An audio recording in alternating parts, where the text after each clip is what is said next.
Praise the lord. ప్రభు అయిన యేసుక్రీస్తు నామమున మీ అందరికీ శుభములు తెలియపరుస్తా ఉన్నాను.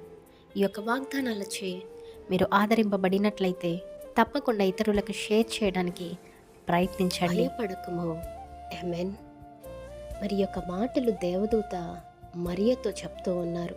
ఎందుకు అంటే మరియా కన్యకగా ఉండియో దేవుని కుమారుడైన యేసుకు జన్మనిచ్చే తల్లిగా ఎంపికైంది.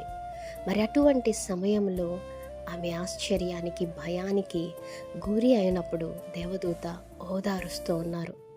ఈరోజు మీ సిచ్యువేషన్ కూడా భయానికి, ఆందోళనకు, ఆశ్చర్యానికి గురి చేసేటువంటి సిచ్యువేషన్స్లో, పరిస్థితుల్లో మీరు ఉండి ఉండొచ్చు.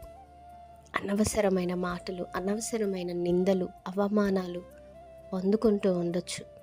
ఏంటి ప్రభా ఈ పరిస్థితి అనేసి నీవు ఆలోచిస్తూ కృంగిపోతా ఉన్నావేమో. ఈరోజు నీ పరిస్థితి ఏదేమైనప్పటికీ కూడా వాక్యం ద్వారా పరిశుద్ధాత్మదేవుడు మీతోనే మాట్లాడుతూ ఉన్నారు. భయపడకండి. ఆ పరిస్థితులు నిన్ను ఏమీ కూడా చేయవు. ఎందుకంటే ఎల్లప్పుడూ కూడా దేవుని బిడ్డల మీద ఆయన కృప ఉంటుంది.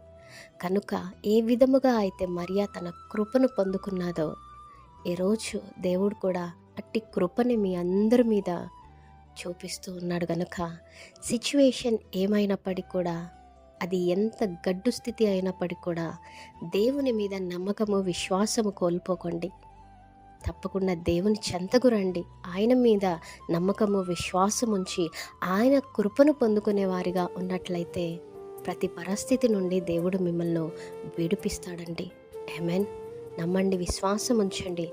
దేవుడు మీ అందరి జీవితంలో ఈ వాగ్దానమును నెరవేర్చునుగాక. ఆమేన్. Praise the lord. Have a great day.